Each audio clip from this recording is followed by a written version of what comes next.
जयपुर में आज क्या कुछ हुआ आप देखिए हमारे साथ। जी हाँ, समाचार वही जो आप देखना चाहे।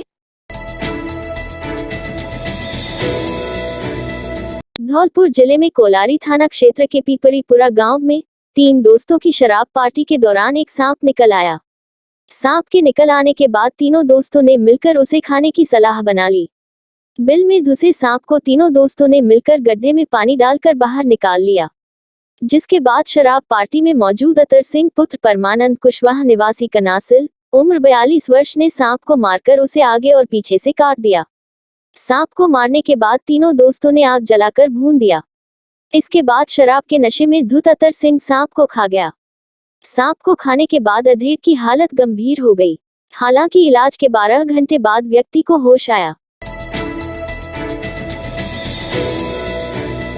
प्रधानमंत्री नरेंद्र मोदी की ओर से 3 कृषि कानूनों को वापस लेने की घोषणा को कांग्रेस देश भर में जश्न के रूप में मना रही है।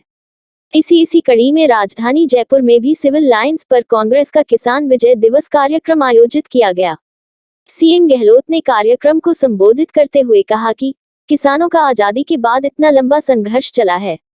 3 बॉर्डर पर किसान नहीं बैठे थे, बल्कि उनके साथ पूरे देश की भावनाएं थी। क्या कुछ नहीं कहा गया, किसानों को खालिस्तानी आतंकी तक कहा गया। कल उन सब की पोल खुल गए।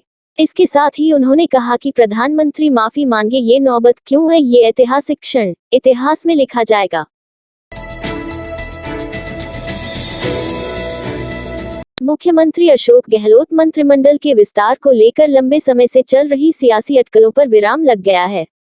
मंत्रिमंडल का विस्तार कल रविवार को शाम 5 बजे होने जा रहा है। मंत्रिमंडल में शामिल होने वाले 12 नए चेहरे शपथ लेंगे। शपथ ग्रहण समारोह की राजभवन में तैयारियां जोरों शोरों से चल रही है। राज्यपाल के आज शनिवार को यूपी दौरे से लौटने के बाद मुख्यमंत्री अशोक गहलोत, पीसीसी चीफ गोविंद सिंह डोटासरा और प्रदेश प्रभारी अजय माकन राजभवन पहुंचकर राज्यपाल से मुलाकात कर कल रविवार को शपथ ग्रहण समारोह का अधिकृत रूप से निर्धारित किया जाएगा। सिविल लाइंस पर कांग्रेस का किसान विजय दिवस कार्यक्रम में अपने संबोधन में मुख्यमंत्री अशोक गहलोत ने चुटकी लेते हुए कहा कि अजय माकन जिस काम के लिए आए हैं उसको भी करना है। किसकी लॉटरी खुलेगी यह आलाकमान जानता या माकन जानते हैं। इससे आगे बोलते हुए उन्होंने कहा कि पता नहीं किसके नाम की लॉटरी खुलेगी। ऐसे में अब गहलोत के बयान का यह मायना निकाला जा रहा है कि मंत्रिमंडल आलाकमान के अनुसार ही हो रहा है। नए मंत्रियों के लिए सचिवालय में कमरे तैयार किए गए हैं ताकि शपथ ग्रहण के बाद मंत्री आकर अपने महकमे का कामकाज संभाल सके। शनिवार को अवकाश होने के बावजूद सचिवालय में नए मंत्रियों के लिए कमरों में रंग रोगन का काम किया गया। मंत्रालय भवन और मुख्य सचिवालय बिल्डिंग में कमरे रिजर्व किए गए हैं। सचिवालय में अभी 10 कमरे खाली है और 3 मंत्रियों के इस्तीफे के बाद कुल 13 कमरे खाली हो गए हैं। पीठासीन अधिकारियों के सम्मेलन के बाद ओम बिरला की जयपुर में प्रेस वार्ता की। प्रेस वार्ता के दौरान ओम बिरला ने कहा कि शिमला में हुए इस सम्मेलन में कुछ ऐतिहासिक फैसले लिए गए हैं। सभी विधान मंडलों में एक समान नियम प्रक्रिया बनाने का संकल्प लिया गया है। संसद सर्वोच्च संस्था होने के नाते एक मॉडल नियमावली बनाएगी। सभी विधान मंडल सदन सुचारू रूप से चलाने के लिए इस पर अमल करेंगे। सदन सुचारू चलाने और जनप्रतिनिधियों को जवाबदेह बनाने के लिए एक समान नियम प्रक्रिया बनने से बड़ी मदद मिलेगी। लोकतांत्रिक संस्थाएं इससे ज्यादा मजबूत होगी। सदन की कार्यवाही संचालन के प्रसारण को भी एक प्लेटफॉर्म पर लाने का प्रयास करेंगे। सभी विधान मंडलों के पीठासीन अधिकारियों ने इस पर सहमति दी है। राजस्थान की पूर्व मुख्यमंत्री वसुंधरा राजे सिंधिया के 24 नवंबर को प्रस्तावित चारभुजा नाथ के दर्शन दौरे को लेकर भाजपा के पूर्व मंत्री एवं कार्यकर्ता व्यवस्थाओं को लेकर शनिवार को चारभुजा नाथ पहुंच मंदिर के दर्शन कर कार्यकर्ताओं से चर्चा की। एल राजे की यात्रा के राजस्मंद प्रभारी हरि सिंह रावत ने बताया कि वसुंधरा राजे की संभावित दर्शन यात्रा को लेकर उनके हेलीपैड की जगह मोराना चौराहा सीएसी के पीछे वाली जगह का जायजा लिया। उसके बाद चारभुजा मंदिर तक का रास्ता एवं मंदिर में दर्शन तथा कार्यकर्ताओं से चर्चा की और व्यवस्था का जायजा लिया। प्रदेश के मुख्यमंत्री जब भी अपने भाषण की शुरुआत करते हैं तो उसमें भारत सरकार केंद्र बिंदु रहती है। भाजपा प्रदेश मुख्य प्रवक्ता एवं विधायक रामलाल शर्मा ने कहा कि कभी भी वह प्रदेश के विकास की बात नहीं करते, कभी भी वह 3 बजट पेश कर चुके उन बजटों की क्या स्थिति है, उनकी चर्चा कभी नहीं करते। मुख्यमंत्री बजट सत्र आहूत करेंगे, तो जब चौथा बजट सत्र पेश करेंगे, तो उससे पहले तीनों बजटों की समीक्षा कर ले।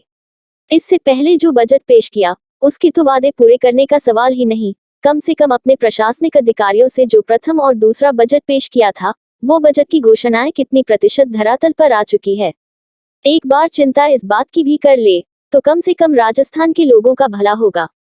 केंद्र सरकार पर आरोप लगाने से राजस्थान का भला नहीं होगा, लेकिन हो सकता है कि आपका भला हो जाए। नीट पीजी काउंसलिंग में देरी से राजस्थान के सभी मेडिकल कॉलेज के आक्रोशित रेजिडेंट चिकित्सकों ने काली पट्टी बांधकर बिना कार्य बाधित किए ड्यूटी पर रहते हुए प्रदर्शन किया। मेडिकल कॉलेज के रेजिडेंट यूनियन के अध्यक्ष डॉक्टर अमित यादव के नेतृत्व में पीजी काउंसलिंग में हो रही देरी से हताश रेजिडेंट्स ने सुप्रीम कोर्ट व केंद्र सरकार तक अपनी आवाज पहुंचाने के लिए विरोध प्रदर्शन किया। काउंसलिंग में लगातार हो रही देरी के कारण अस्पताल का संपूर्ण कार्यभार 2 बैच के रेजिडेंट्स पर है, जिससे शारीरिक व मानसिक तनाव में कार्य कर रहे हैं। पीजी एग्जाम में पास हुए छात्र भी काउंसलिंग का इंतजार कर रहे हैं। देरी होने के कारण फर्स्ट ईयर की समयावधि भी कम होने के आसार है। जवाहर कला केंद्र की सुरेख कला दीर्घा में चल रही प्रदर्शनी देश के जाने माने चित्रकार संजीव शर्मा की तुलिका से निकली रंगों और आकृतियों की बेचैन हलचल से आबाद रही। कला दीर्घा में प्रदर्शित एक एक पेंटिंग इतनी जीवंत थी कि लग रहा था मानो वो आने वाले हर व्यक्ति से संवाद कर रही हो, तो दूसरी तरफ इन चित्रों में समाये रंगों की बेचैन हलचल सभी चित्रों पर इठलाती और किनारे से टकराती समुद्र की लहरों के समान उत्सवी परिवेश रच रही थी। देश विदेश में अपनी कला के जरिए पहचान कायम करने वाले चित्रकार संजीव शर्मा को बनाई पेंटिंग्स, पोर्ट्रेट के अलावा मिनिएचर आर्ट, लैंडस्केप और आधुनिक शैली के चित्र बनाने में भी महारत हासिल है। जल रंगों के माध्यम से बनाए इनकी पेंटिंग्स में रंगों और रूपाकारों का खूबसूरत संयोजन खास होता है। इस रात की सुबह नहीं होती जब तक हाथ में उसकी गर्माहट नहीं होती। चाय का प्याला, अखबार साथ पुराना है, मिट्टी से जोड़ता है। खबरों की खुशबू से सारा घर महकता है। हर रंग में ढला कहानियों से किस्सों तक ले जाता है बेरोक टोक। देश के हर हिस्से तक ये हकीकत का आईना है, ख्वाबों को सच करके दिखाता है। दैनिक नवज्योति, आपके लिए, आपके साथ। ये थे आज के मुख्य समाचार। विस्तार से जानने के लिए पढ़ते रहिए दैनिक नवज्योति। दैनिक नवज्योति के YouTube चैनल को सब्सक्राइब करें और ताज़ा अपडेट के लिए बेल आइकॉन दबाएं।